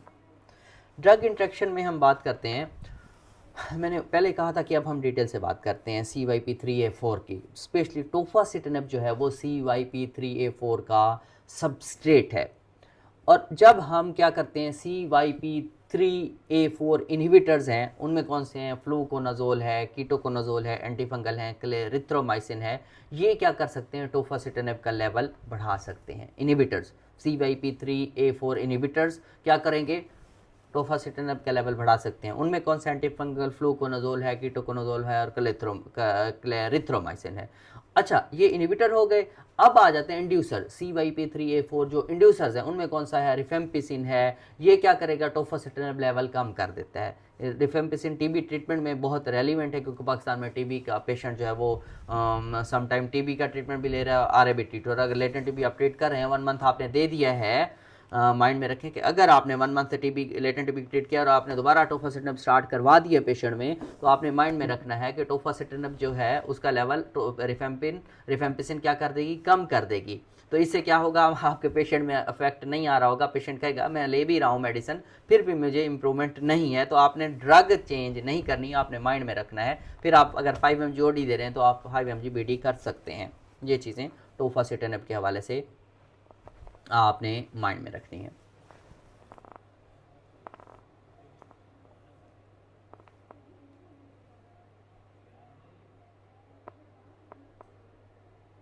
अच्छा, इसके बाद है बेरीसिटिनिब। मैंने बताया कि जैक 1 और जैक 2 स्पेशली इनहिबिट करता है। बेरीसिटिनिब जो है ये OAT3 ट्रांसपोर्टर से यह रीनल इसकी एलिमिनेशन होती है। OAT3 ट्रांसपोर्टर से इसकी रीनल एलिमिनेशन होती है, और ये प्रोबेनिसिड जो है वो अगर यूज़ हो रही है तो बेरीसिटिनिब लेवल्स बढ़ सकते हैं। ये आपने माइंड में रखना है। ये MCQs भी है और आपने अपने क्लिनिकल प्रैक्टिस में भी यूज़ करना है कि अगर बेरीसिटिनिब के साथ यूज़ हो रही है तो बेरीसिटिनिब लेवल प्रोबेनिसिड जो है बढ़ा सकती है। ये अपने माइंड में रखना है। उपाडासिटिनब के हवाले से, उपाडासिटिनब भी टोफा की तरह CYP3A4 सबस्ट्रेट है, लेकिन ये डिपेंडेंट टोफा की निस्बत जो है वो कम डिपेंडेंट है, इसीलिए इसके साइड इफ़ेक्ट जो है वो उस कदर नहीं होंगे जिस तरह हमने ड्रग इंटरेक्शन में देखा है कि जो इंड्यूसर और इनहिबिटर की जो CYP3A4 इंड्यूसर इनहिबिटर के अफेक्ट है, टोफा पे जितने ज़्यादा अफेक्ट होता है इसी तरह उपाडा पे इतना ज़्यादा जो है अफेक्ट नहीं आएगा। ये चीज़ें आपने ड्रग इंटरेक्शन के हवाले से माइंड में रखनी है।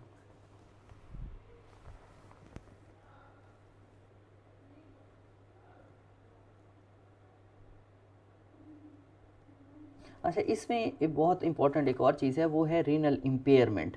रीनल इम्पेयरमेंट में जैक इनहिबिटर डोजिंग आपने क्या रखनी है वो भी मैं आपसे डिस्कस करता हूँ। टोफासिटिनिब जो है वो मॉडरेट रीनल इम्पेयरमेंट में 5 mg वंस डेली आप करें। सवेयर है तो उसमें आप अवॉइड करें। अगर रीनल इम्पेयरमेंट मॉडरेट है तो 10 mg नहीं फिर 5 mg करते हैं, और अगर सवेयर रीनल इम्पेयरमेंट है तो आपने फिर टोफासिटिनिब बंद कर देनी है।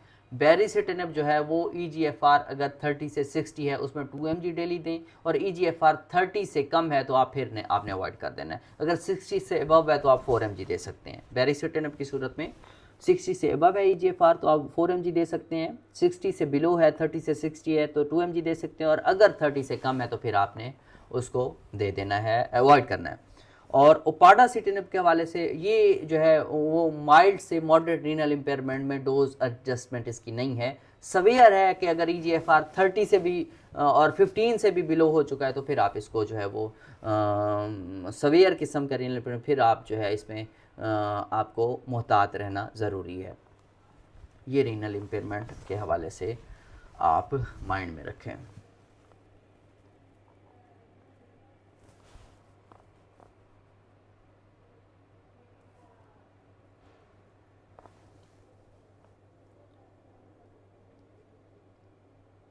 अच्छा, यहाँ पे जो दोबारा यूलार और ACR की जो जैक इनहिबिटर के जो हवाले से ऑप्टिमम यूज़ का जो फ्रेमवर्क है उस पे हम दोबारा से एक बार डिस्कशन करते हैं, ताकि आपको पूरा एक आपके सामने फिर एक इमेज क्लियर हो जाए।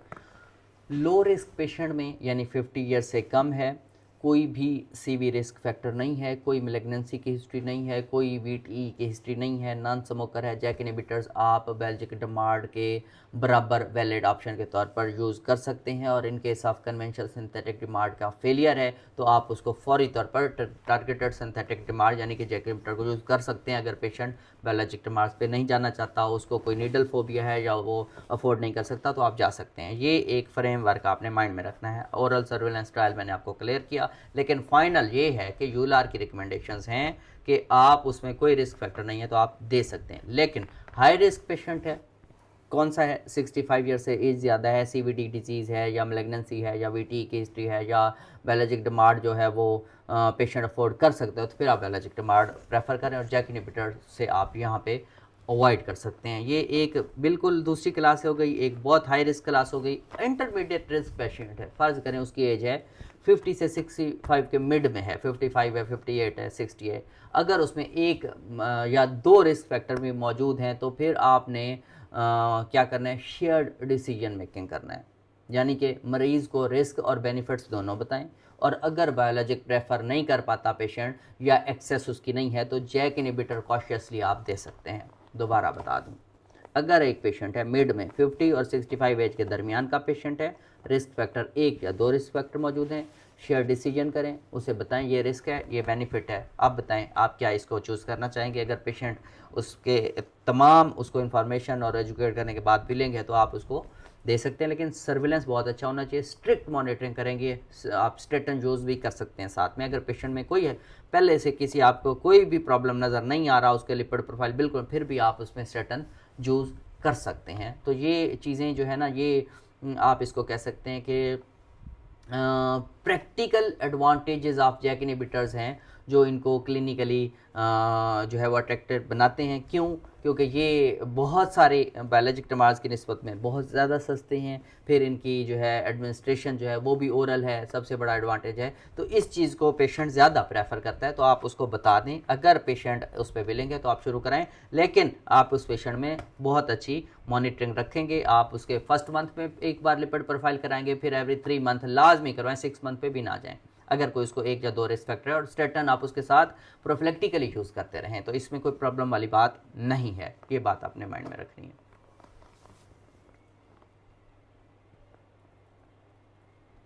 अच्छा, एंड पे हम जो है वो इसकी डिस्कशन को अब आगे लेकर जाते हैं। बहुत सारे पेशेंट्स में मैंने आपको बताया कि जो पेशेंट्स हैं उनमें एक तो कॉस्ट, पाकिस्तान के हवाले से बहुत ज़्यादा प्रॉब्लम है कॉस्ट का, कि इंजेक्शन बायोलॉजिक्स हैं या बायोसिमिलर हैं वो भी जैक इनहिबिटर से जो है महंगे हैं। फिर बहुत सारे पेशेंट अफोर्ड भी करते हुए नीडल फोबिया होता है, नीडल जो है वो उस तरह के पेशेंट्स हैं। उसी तरह जो है पेशेंट के लिए और प्रॉब्लम होता है कि जी हम हॉस्पिटल सेटिंग में आके इन्फ्यूजन हर 6 महीने बाद लगवाना हमारे लिए। फिर कुछ इस तरह के पेशेंट्स होते हैं जिनमें ओवरलोड का खर्चा है, तो आप उनमें कोई इन्फ्यूजन ज़्यादा नहीं दे सकते क्योंकि आपने इन्फ्यूजन देना है तो प्री मेडिकेशन भी करनी है। तो इस तरह से कुछ पेशेंट्स इस तरह के हो सकते हैं जो बेटर उनमें ये ऑप्शन हो सकता है कि आप उसमें जैक इनहिबिटर दे सकते हैं। जैक इनहिबिटर का एक और जो है वो बेनिफिट ये भी है कि ये रैपिड ऑनसेट है। मतलब ये है कि ये बायोलॉजिक्स की निस्बत बहुत जल्दी इफेक्ट आना स्टार्ट हो जाता है। कुछ पेशेंट में तो 1 या 2 हफ्तों में भी बहुत अच्छी इंप्रूवमेंट आ जाती है, और विद इन गाइडलाइंस ट्रायल्स ये भी कहते हैं कि विद इन 8 to 12 वीक्स जो है वो लो डिजीज़ एक्टिविटी अचीव हो जाती है।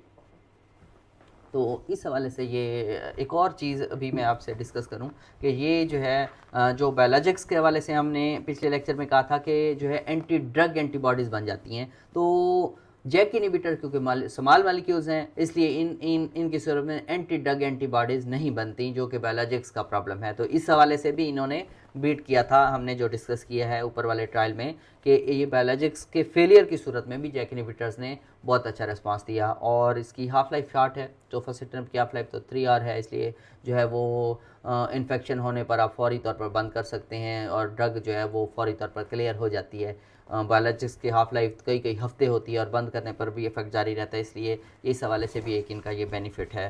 तो ये चीज़ें आपने माइंड में रखनी है। जैक इनहिबिटर्स के बहुत ज़्यादा बेनिफिट्स हैं, इसलिए ही ये आप कह सकते हैं बहुत ज़्यादा फेमस हुए, लेकिन साइड इफ़ेक्ट्स को भी आपने सामने रखना है और आपने वाइजली इनको यूज़ करना है।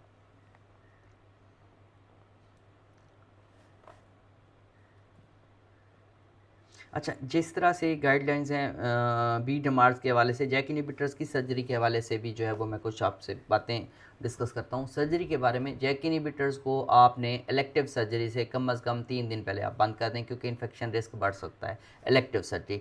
और जो बायोलॉजिक्स हैं को और ज़्यादा पहले बंद करना होता है, इस वजह से भी इनका ये एक बेनिफिट है कि इनकी हाफ लाइफ कम है, आप इनको 3 दिन पहले भी बंद कर देंगे तो पेशेंट को वो प्रॉब्लम नहीं होगा। जैक इनहिबिटर्स के मॉनिटरिंग शेड्यूल पे हम बात करें तो अब उसमें आपने बेसलाइन बेसलाइन पे आपने सीबीसी करना है, एलएफटीज़ करना है, आरएफटीज़ कर लेने हैं, आपने हेप बीसी की स्क्रीनिंग करनी है, टीबी स्क्रीनिंग, आइग्रा करनी है, चेस्ट एक्सरे करवा लेना है, ये चीज़ें हैं। और फिर आपने पहले महीने में एक बार आपने लिपिड प्रोफाइल लाजमी लिखी है, उस पर आपको जो है ना आइडिया हो जाएगा कि पेशेंट को रिस्पॉन्स क्या आ रहा है। और उसके बाद फिर पहले 3 माह में जब आप ये कर सकते हैं कि आप मंथली करवा सकते हैं, सीबीसी को और एलएफटीज़ को करवा सकते हैं। उसके बाद फिर आप हर 3 महीने बाद जो है वो इसको कंटिन्यू कर सकते हैं आप, लेकिन हर 3 महीने से ऊपर वैसे 3 to 6 मंथ के बाद जो है आप लिपिड प्रोफाइल करवाते रहें और सीबीसी और एलएफटीज़ करवाते रहें, तो ये जो है इसमें प्रॉब्लम नहीं है। लेकिन आपने ज़्यादा सेफ रखना है अपने पेशेंट को, तो एवरी 3 मंथ आप जो है लिपिड प्रोफाइल करवाएं और साथ में जो है उसकी सीबीसी करवाएं, एलएफटीज़ करवाएं। ये चीज़ें बहुत ज़्यादा ज़रूरी हैं। इसके अलावा आप उन पेशेंट का ब्लड प्रेशर जो है वो रेगुलरली मॉनिटर करें, ये भी एक बहुत इंपॉर्टेंट चीज़ है, क्योंकि जो जैक इनहिबिटर है वो हाइपरटेंशन को वर्सन कर सकते हैं। इसके अलावा मैलेग्नेंसी की स्क्रीनिंग करवा सकते हैं। एज रिलेटेड मैलेग्नेंसीज आप देखें मेल या फीमेल में, या एज अप्रोप्रिएट कैंसर स्क्रीनिंग जिसको कहते हैं, आप वो कर सकते हैं। जैसे फीमेल है तो उसमें मेमोग्राफी करवा सकते हैं, क्लोनोस्कोपी अगर आपको लग रहा है तो। ये रिकमेंडेशन यूलार की हैं कि आप इन चीज़ों को साथ में चला सकते हैं ताकि आपका पेशेंट को एट द एंड कोई प्रॉब्लम ना हो, और इस तरीके से आप जैक इनहिबिटर को यूज़ कर सकते हैं।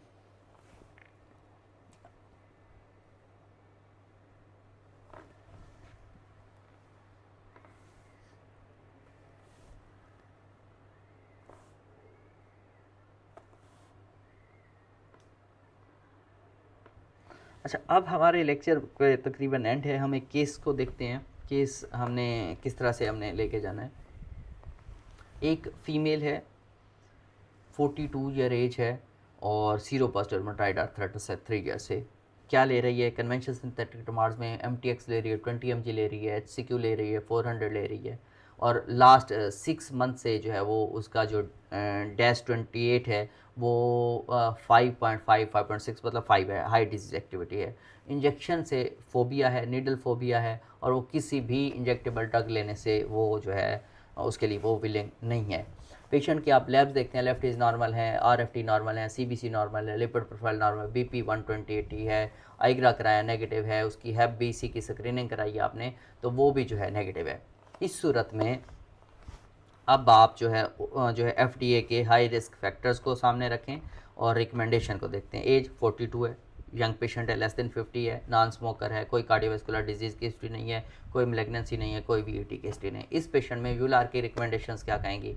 उस यूलार के रिकमेंडेशंस के मुताबिक रिस्क स्ट्रेटिफिकेशन जो है आपने करनी है।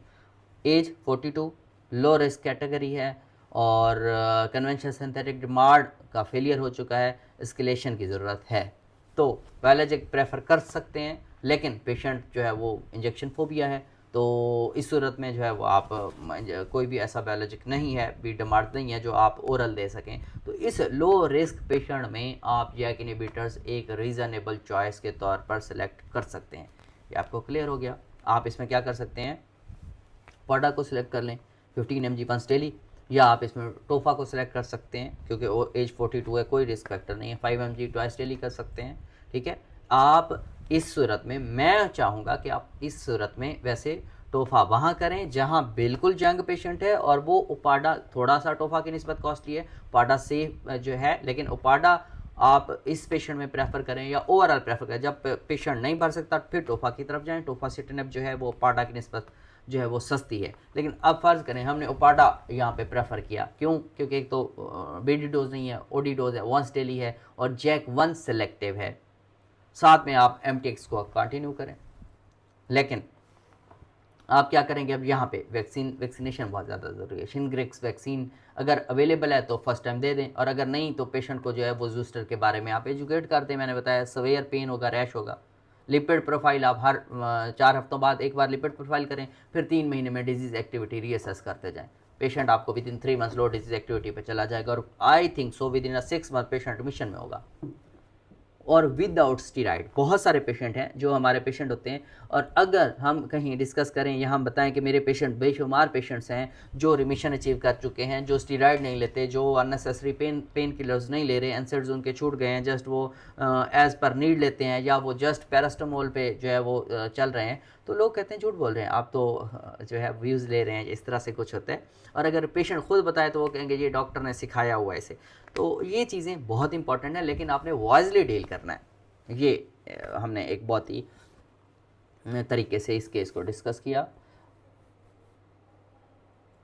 मेडिकल का एक और केस हम ओल्ड एज की तरफ लेके जाते हैं।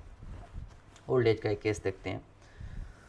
मेल पेशेंट है, 67 ईयर या 65 ईयर उसकी एज है, 65 नहीं 67 ईयर एज है, 65 से अबव है। MTX 20 mg डेली ले रहा है और सल्फासेलाजीन ले रहा है, और उसका जो है DES-28 जो है वो DES-28 5.8 है, हाई डिजीज एक्टिविटी है।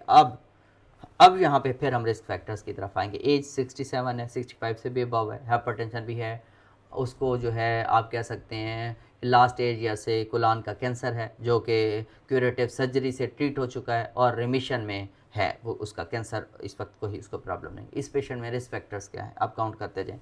एज 67 ईयर है, प्रेगनेंसी भी है, हाई रिस्क कैटेगरी है, और ओरल सर्विलेंस के हवाले से जो पेशेंट है, और हम ओरल सर्विलेंस ट्रायल की बात करें या ओरल सर्विलेंस की, और यूलार के मुताबिक हमें यहाँ पे क्या होना चाहिए, इस पेशेंट में जैक इनहिबिटर्स हम नहीं दे सकते। क्यों नहीं दे सकते? इस पेशेंट में अब आप सेलेक्ट करेंगे तो फिर ये आपके पेशेंट के साथ जो है वो गलत होगा। इसमें आप बी डमार्स को यानी कि बायोलॉजिक्स डमार्स को प्रेफर कर सकते हैं। क्यों? क्योंकि पेशेंट की एज 65 ईयर है, उसको हाइपरटेंशन भी है, उसको जो है मैलिग्नेंसी की हिस्ट्री भी है। तो फिर इस वजह से अगर आप उसको जैक इनहिबिटर देंगे तो इससे जो है वो पेशेंट के लिए कंडीशन वर्सन हो सकती हैं। यहाँ पे जब अब बी डमार्स पे हमने डिस्कस किया था, जब हम बी डमार्स की बात करते हैं तो फिर TNF इनहिबिटर की सिलेक्शन की बात आ जाती है। यहीं पे मैं कुछ मजीद थोड़ा सा ऐड आपके साथ कर देता हूँ। अगर TNF इनहिबिटर की बात करें तो उसका डाटा मिक्स्ड है। सॉलिड ट्यूमर्स में TNF इनहिबिटर जनरली जो है वो एक्सेप्टेबल हैं, लेकिन आपने जो है वो कोई आप कह सकते हैं कि रीसेंट मैलिग्नेंसी है यानी 5 साल से कम है, तो उस सूरत में आपने जो है वो मुहतात रहना है, कॉशन आपने करनी है। लेकिन यहाँ पे पेशेंट क्या है, वो पेशेंट 8 ईयर बैक उसने लिया है, तो इस सूरत में जो है वो पेशेंट के लिए एक्सेप्टेबल है। और इस सूरत में हमने मैलिग्नेंसी के लिए हमने डिस्कस किया था एबाटासिप्ट जो है वो मैलिग्नेंसी की हिस्ट्री में रिलेटिवली सेफ़ है, तो आप यहाँ पे TNF इनहिबिटर में बायोलॉजिक्स में एबाटासिप्ट को आप यूज़ कर सकते हैं। तो ये चीज़ें आपने माइंड में रखनी है। इस पेशेंट में बाटासिप्ट आ सकता है या TNF इनहिबिटर, दोनों में कोई भी जो है वो एक्सेसिबल है, और ऑन्कोलॉजिस्ट से आप कंसल्ट कर सकते हैं। जो आप इस पेशेंट में आपने जैक इनहिबिटर नहीं देना क्योंकि उम्र 65 से ज़्यादा है, मैलिग्नेंसी की हिस्ट्री है ये, और हाइपरटेंशन है, ये रिस्क फैक्टर 3 मौजूद हैं, और फिर इस सूरत में आप देंगे तो फिर पेशेंट के लिए प्रॉब्लम होगा। ये चीज़ 2 केसेस हमने डिस्कस किए। अच्छा, हमारा लेक्चर अब तकरीबन कंप्लीट है। पाकिस्तान के कॉन्टेक्स्ट में कुछ बातें हैं वो मैं आपसे डिस्कस कर रहा हूँ, पिटफॉल्स, और उसके बाद हम लेक्चर को एंड करेंगे। पाकिस्तान के कॉन्टेक्स्ट में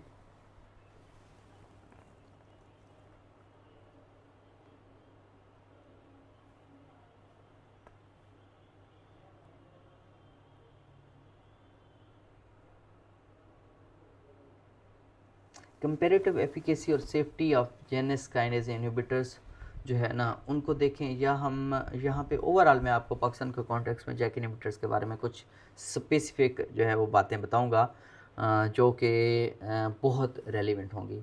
टोफासिटिन पाकिस्तान में अवेलेबल है, बहुत सारे ब्रांड्स हैं, जेनेरिक वर्जन्स अवेलेबल हैं, सस्ती भी है। तो जेनेरिक टोफासिटिन की जो कॉस्ट है वो ब्रांडेड से जो है वो आप कह सकते हैं कम है और एक्सेस में है।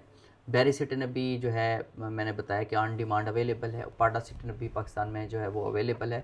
इस हवाले से ये जैक इनहिबिटर्स अवेलेबल हैं। कॉस्ट के लिहाज से जैक इनहिबिटर की अगर जो है वो देखा जाए तो बायोलॉजिक्स से कॉस्ट जो है कम होती है, ख़ास तौर पर जो जेनेरिक वर्जन है। लेकिन मरीज़ को जो है वो आपने ये नहीं करना कि अगर पेशेंट अफोर्ड कर पा रहा है, बायोलॉजिक्स को कर पाता है, तो आप वहाँ पे सेलेक्ट कर सकते हैं। लेकिन अगर पेशेंट में इस तरह का कोई रिस्क फैक्टर नहीं है, उसके लिए बीडमार्ड्स की तरफ जाना मुश्किल है, तो आप उसमें जैक इनहिबिटर दे सकते हैं। और पाकिस्तान में बायोलॉजिक्स महंगे हैं लेकिन जैक इनहिबिटर सस्ते हैं। तो एक और चीज़ जो है,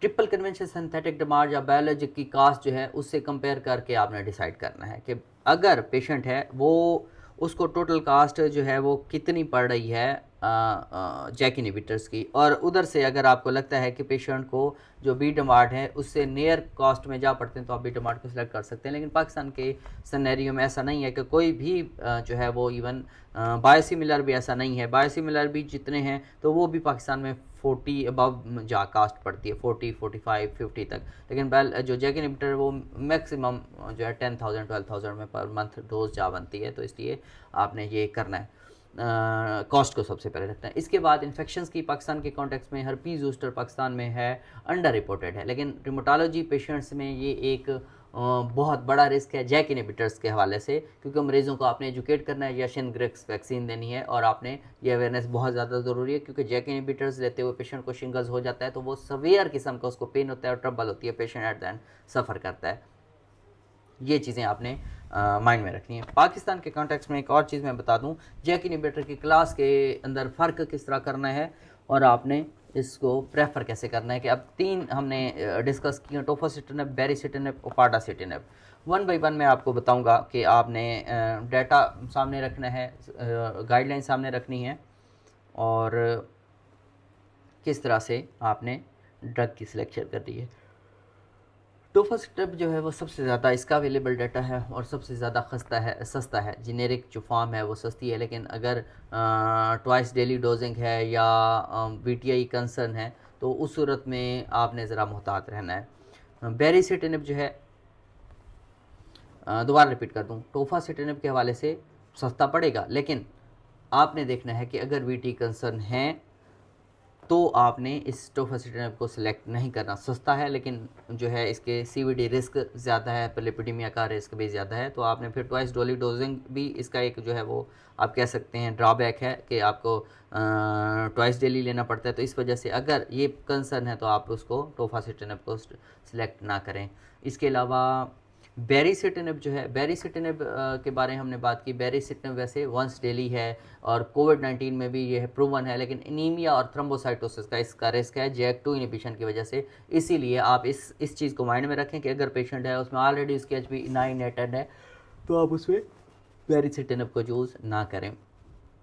और पाडासिटिनेब जो है वो सबसे मैं प्रेफर ज़्यादा करता हूँ, सबसे ज़्यादा सिलेक्टिव है जैक1 की वजह से, और इसका जो है एफिकेसी भी मैंने बताया कि इवन टीएनएफ इनहिबिटर के फेलियर के बाद भी इसने बहुत अच्छी एफिकेसी दिखाई है। इंप्रेसिव एफिकेसी डेटा है, और है भी ये टोफा की निस्बत ये है कि वंस डेली है, लेकिन सबसे ये है कि इसका यहाँ प्रॉब्लम है कि इसका लॉन्ग टर्म डाटा उतना नहीं है जितना टोफासिटिनेब का है। तो इस हवाले से आपने क्लिनिकल सिलेक्शन में ये फैक्टर्स आपने अवॉइड में रखने हैं कि कौन से पेशेंट में टोफा देनी है, बेरी देनी है, जो पाडा देनी है। इसके अलावा आप रीनल फंक्शन को देख सकते हैं, आप उसकी कोई और साथ में मेडिकल मेडिसिन कुछ और चल रही है। ड्रग इंटरेक्शन को अपने माइंड में रखना है जो हमने बात की, डोजिंग कन्वीनियंस को रखना है, कॉस्ट को रखना है, स्पेसिफिक रिस्क फैक्टर को, डोजिंग को इस वजह से रखना है। सम टाइम पेशेंट होता है, बहुत सारे पेशेंट्स पे आप बीडी डोज दें, वो पेशेंट कहते हैं मैं लेता ही एक दफ़ा हूँ, और आपने अगर ऐसा कर दिया है कि आप उसकी बीडी डोज दे रहे हैं तो नाइट भी पेशेंट लेगा ही नहीं, तो आप फिर वो ड्रग सेलेक्ट करें जो वंस डेली हो, ताकि उस पेशेंट को जो है वो प्रॉपर जो है उसकी डोज जा सके। अगर वो पाडा दे रहे हैं तो वंस डेली है, वो एक बार लेगा, उसको पूरा जो है उसकी डिजीज़ एक्टिविटी लो की तरफ जाएगी। लेकिन अगर आप टोफा 5 mg बीडी दिया लेता ही 5 mg ओडी है तो फिर उससे बेनिफिट उस तरह नहीं होगा। यहाँ पे ये पाकिस्तान के कॉन्टेक्स्ट में और ड्रग सिलेक्शन के हवाले से हमारी डिस्कशन कंप्लीट हो गई है।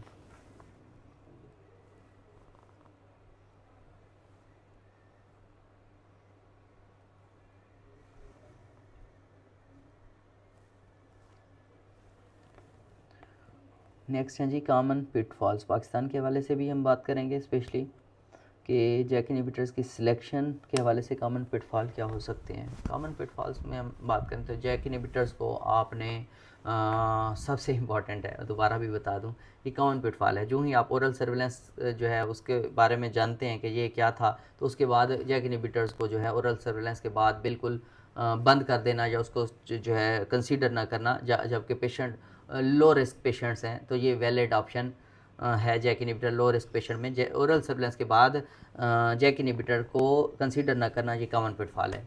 ये एविडेंस ओवर रिएक्शन है, आप कह सकते हैं कि अगर आपने ओरल सर्विलेंस जैसे मैंने डिस्कस किया आप जाने, और उसके बाद आज से आप कहें जी मैंने तो जैक इनहिबिटर लिखना ही नहीं है, ऐसा हर केस नहीं है। ये सबसे इंपॉर्टेंट सबसे बड़ा कॉमन पिटफॉल है, आपने इसमें जो है ट्रैप नहीं होना। इसके अलावा हाई रिस्क पेशेंट में जैक इनहिबिटर्स देना बगैर रिस्क और बेनिफिट डिस्कशन के। हाई रिस्क पेशेंट है उसे बता दें ये बेनिफिट है, ये इसका रिस्क है, अगर आप चाहते हैं तो हम सिलेक्ट जो है स्टार्ट कर सकते हैं। ये भी एक डिस्कशन ना करना भी, ये भी जो है ये कॉमन पिटफॉल है। अच्छा, मैंने एक प्रिस्क्रिप्शन देखी 79 ईयर ओल्ड पेशेंट की, मेरी इस पे वीडियो भी मौजूद है। पेशेंट थी ओल्ड एज फीमेल थी 79 ईयर, और उसको टोफासिटिन 5 mg दिया जा रहा था और वो फर्स्ट मंथ ले रहे थे और फिर उसके बाद वो मेरे पास आए। और उसको जो है आप 79 ईयर वाले पेशेंट को अगर देंगे तो ये भी तो ज़्यादती है। तो इस हवाले से आपने रिस्क फैक्टर्स को सामने ज़रूर रखना है। इसके अलावा टीबी स्क्रीनिंग ना करना, ये बहुत बड़ा कॉमन पिटफॉल है। जैक इनहिबिटर शुरू करने से पहले टीबी स्क्रीनिंग ना करवाना, क्योंकि लेटेंट टीबी जो है वो बहुत ज़्यादा है और टीबी रिएक्टिवेशन टीएनएफ इनहिबिटर्स जितनी तो नहीं है जैक इनहिबिटर में, मैंने पहले बताया, लेकिन पॉसिबल है। इसलिए जैक इनहिबिटर स्टार्ट करने से पहले आईग्रा करवाना है। और इस टीबी स्क्रीनिंग ना करना, ये भी एक कॉमन पिटफॉल है। इसके अलावा हर्पीस ज़ोस्टर के हवाले से आपने मैंने पहले भी डिस्कस किया, दोबारा भी बता दूं कि उसको इग्नोर करना, उसकी वैक्सीन ना करवाना, उसकी शिंगल्स की जो साइन एंड सिम्टम्स हैं उसको एजुकेट ना करना पेशेंट को, ये भी एक पिटफॉल है। इसके अलावा पिटफॉल लिपिड प्रोफाइल मॉनिटर ना करना पिटफॉल है। मैंने देखा है पेशेंट को जैक इनहिबिटर स्टार्ट करवा देते हैं, लिपिड प्रोफाइल ना बुकिंग पे करवाते हैं ना ही उसकी मॉनिटरिंग कर रहे होते हैं। ये भी बहुत बड़ा पिटफॉल है और बहुत सीरियस जो है वो कॉम्प्लिकेशन की तरफ लेके जा सकता है।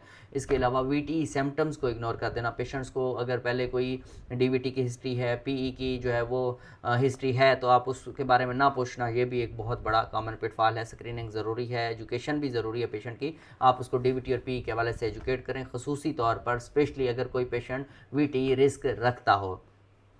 और एक और कॉमन पिटफॉल टीबी से रिलेटेड और बता दूं कि टोफासिटिनिब को रिफेम्पिसिन के साथ देना, जो कि टोफासिटिनिब लेवल्स जो है ड्रामेटिकली रिफेम्पिसिन कम कर देती है और इसकी एफिकेसी ख़त्म कर देती है। तो ये पाकिस्तान के जो लेटेंट टीबी ट्रीटमेंट करते वक्त आपने ये चीज़ टोफासिटिनिब सेलेक्ट नहीं करनी। अगर लेटेंट टीबी है ट्रीट करें तो आप पेशेंट को पाडा पे स्विच कर सकते हैं, तो आप टोफा और रिफेम्पिसिन इकट्ठे ना दें। ये चीज़ें हो गई। इसके अलावा कॉमन पिटफॉल हो जाएगा जी, एक और कॉमन पिटफॉल है बेरिसिटिनिब के हवाले से। बेरिसिटिनिब जो है रीनल इम्पेयरमेंट में जो है देना, ये भी एक कॉमन पिटफॉल है। सवेयर रीनल इम्पेयरमेंट बेरिसिटिनिब नहीं देना, पाडासिटिनिब आप रीनल इम्पेयरमेंट में सेफली दे सकते हैं। अच्छा, एक और बहुत इंटरेस्टिंग, आप इसको पिटफॉल भी कह सकते हैं और आप इसको अपना क्लिनिकल पर्ल भी कह सकते हैं, इन्फेक्शन। जैक इनहिबिटर्स जो है वो इन्फेक्शन होने पर फौरी बंद करना। फ्लू हुआ, पेशेंट को जैक इनहिबिटर बंद कर दिया, ऐसा नहीं है। शॉर्ट ऑफ लाइफ है, आप उसका फ़ायदा उठाएं और फौरी होल्ड कर दें, रिकवर होने पर जो है आप उसको रिज्यूम कर दें। ये ना करने के आप उसको बिल्कुल बंद कर दें कि ये तो इन्फेक्शन हुआ है जैक इनहिबिटर की वजह से, ऐसा ज़रूर नहीं है। और इस पर ओवरकम करने के लिए आप वैक्सीन करवाएं। आप नमूनिया की, निमोकोकल की वैक्सीन करवाएं, एवरी 5 ईयर लगेगी, महंगी भी नहीं है, 8,000 9,000 की है। आप इन्फ्लुएंजा की वैक्सीन ईयरली करवाएं, वो भी 3,000 से भी कम है। तो आप जो है पेशेंट को एजुकेट भी करें कि वो अपनी हाइजीन का बहुत ज़्यादा ख्याल रखे, अपनी इम्यूनिटी के हवाले से जो है अपना ख्याल रखे कि उसको इन्फेक्शंस ना लगें। तो ये एक और चीज़, एक और चीज़ जैसे मैंने बताया कि आपने पेशेंट के साथ बेनिफिट वर्सेस रिस्क डिस्कशन करनी है, तो उसमें आप उस पेशेंट को बता सकते हैं, आप उन इन्फॉर्म्ड कंसेंट ले सकते हैं, क्योंकि ये एथिकली और लीगली बहुत ज़्यादा ज़रूरी है। मेरे पास एक पेशेंट आई, हमने BMRs के बारे में भी जब बात की थी, हमने बताया था कि पेशेंट के साथ कॉस्ट लाजमी डिस्कस करें। कॉस्ट डिस्कस ना करना ये बहुत बड़ा कॉमन पिटफॉल है।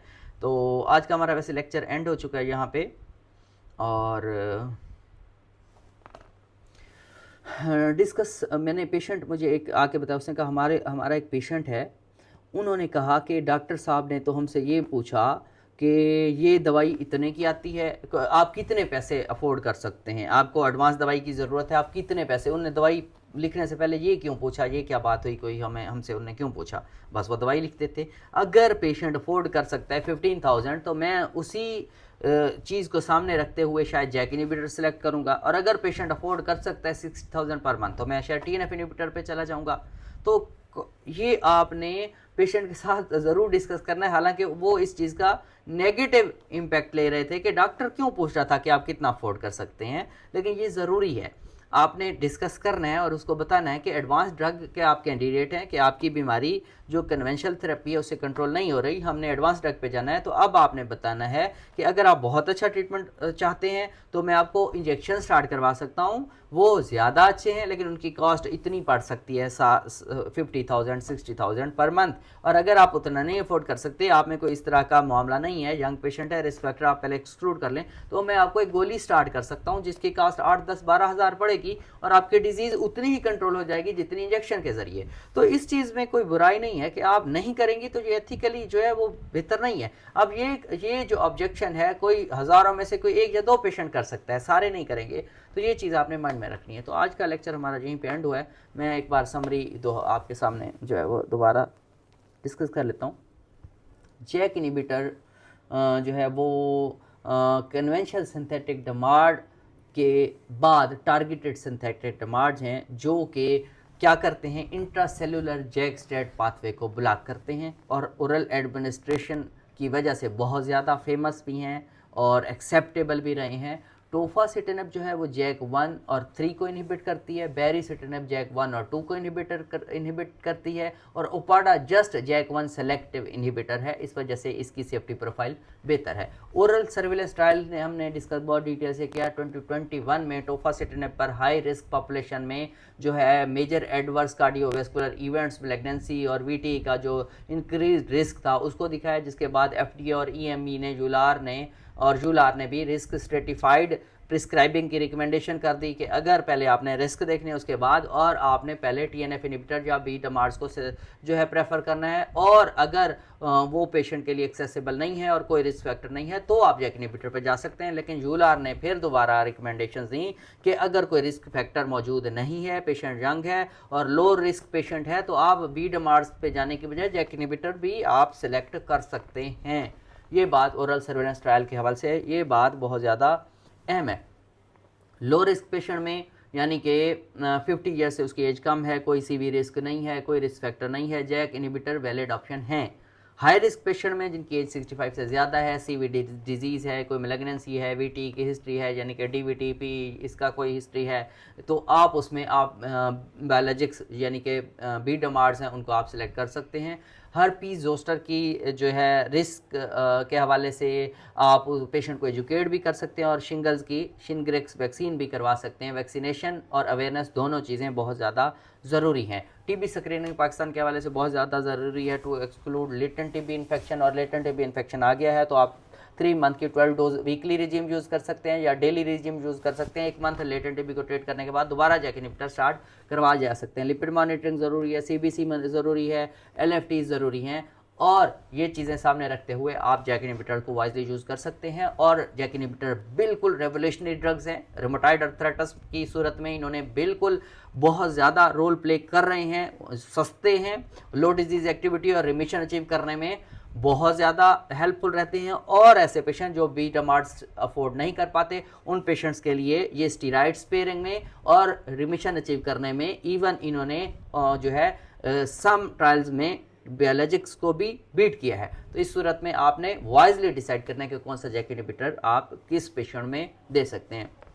यहाँ पे हमने सबसे पहले कहा था T2T ट्रीट टू टारगेट का जो कॉन्सेप्ट है उसकी इम्प्लीमेंटेशन और रियल वर्ल्ड चेंजेस जो है पाकिस्तान के कॉन्टेक्स्ट में देखते हुए अपने पेशेंट में ड्रग को सिलेक्ट करना। उम्मीद करता हूँ आज का लेक्चर बहुत ज़्यादा हेल्पफुल रहेगा। तो हमें ज़्यादा रखिए। Thanks so much.